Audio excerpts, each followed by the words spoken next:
हमारे शरीर का सबसे महत्वपूर्ण भाग हमारा फेफड़ा, जो कि हमें सांस लेने में मदद करता है। ये फेफड़ा सिकुड़ता है, फैलता है, इस प्रकार सांस अंदर लेकर शरीर के अंदर तक पहुंचाता है और CO2 को बाहर छोड़ता है। लगभग 1.3 किलोग्राम का ये फेफड़ा एक जोड़े के रूप में एक एयर बैग की तरह होता है। ये फेफड़ा हमारे रिबकेज यानी पसलियों की हड्डियों के अंदर रहता है और इन्हीं फेफड़ों के बीच में हमारा हृदय स्थित रहता है। एक बार इस फेफड़े की संरचना देख लीजिए। देखिए, फेफड़ा बना होता है कई सारे स्पेशलाइज्ड सेल्स के द्वारा, जो कि एक स्पंज की तरह संरचना वाला होता है। और इन लंग्स में दायां फेफड़ा 3 लोब में होता है, वही बाएं फेफड़े में केवल 2 लोब होते हैं।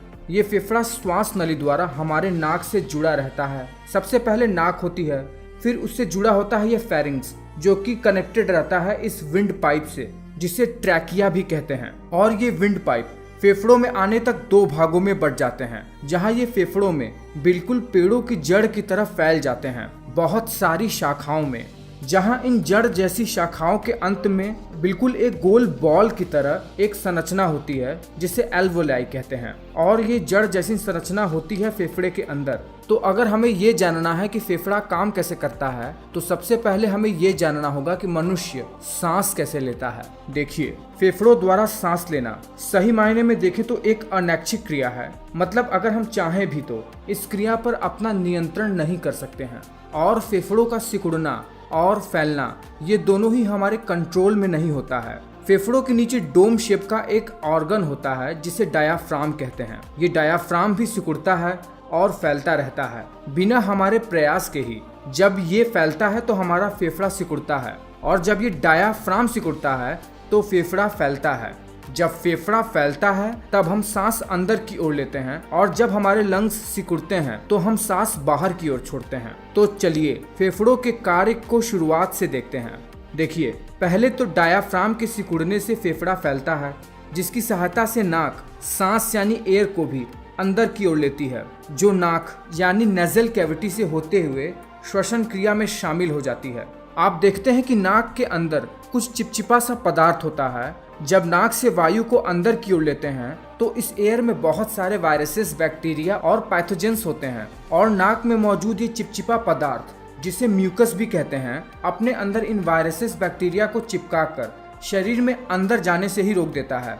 फिर ये यहाँ से फेरिंग्स में जाता है, वहाँ पर लैरिंग्स, और फिर वहाँ से विंड पाइप होते हुए, जिसे ट्रैकिया कहते हैं, वहाँ पर पहुँचता है। और जब ये एयर ट्रैकिया में पहुँचती है तो वहाँ पर भी कुछ चिपचिपे पदार्थ होते हैं म्यूकस की तरह, और इस पदार्थ में भी कई सारे वायरसेस और बैक्टीरिया मारे जाते हैं।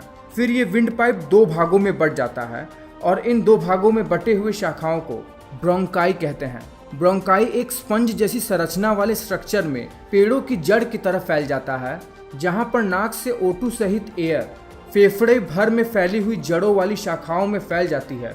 और इन जड़ जैसी शाखाओं के अंत में एक गोल बॉल की तरह छोटे छोटे एयर बैग्स जैसी संरचना होती है, जिसे एल्वेलाई कहते हैं, जिसके ऊपर blood vessels, mainly blood capillaries, चिपकी हुई होती हैं। जब एयर एल्वेलाई पर आती है तो वहां से O2 के मॉलिक्यूल्स चिपके हुए ब्लड कैपिलरी में मौजूद ब्लड के हीमोग्लोबिन के साथ बाइंड हो जाते हैं। फिर ये ब्लड मनुष्य के हृदय की तरफ बढ़ता है, जहां से पूरे शरीर में ये ब्लड फैल जाता है। पर जब एयर में O2 हीमोग्लोबिन के साथ बाइंड होती है, तब उसी समय ब्लड में मौजूद CO2 गैस इस एल्वेलाई के पास अंदर जाकर डिफ्यूजन के द्वारा इस एल्वेलाई के अंदर डिफ्यूजन द्वारा चला जाता है, जहां से फेफड़ा इन CO2 गैसेस को शरीर से बाहर निकाल देता है। नाक के द्वारा जो हम गैसेस एक्सहेल करते हैं, वो यही CO2 गैस ही होती हैं, जो कि मेनली वेस्टेज होती हैं। तो आप समझ ही गए होंगे कि फेफड़ा काम कैसे करता है और ये ह्यूमन बॉडी के लिए कितना इम्पॉर्टेंट है।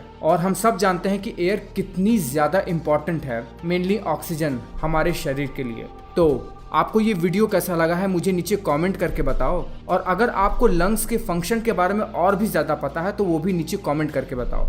मैं मिलता हूँ आपसे अगले वीडियो में।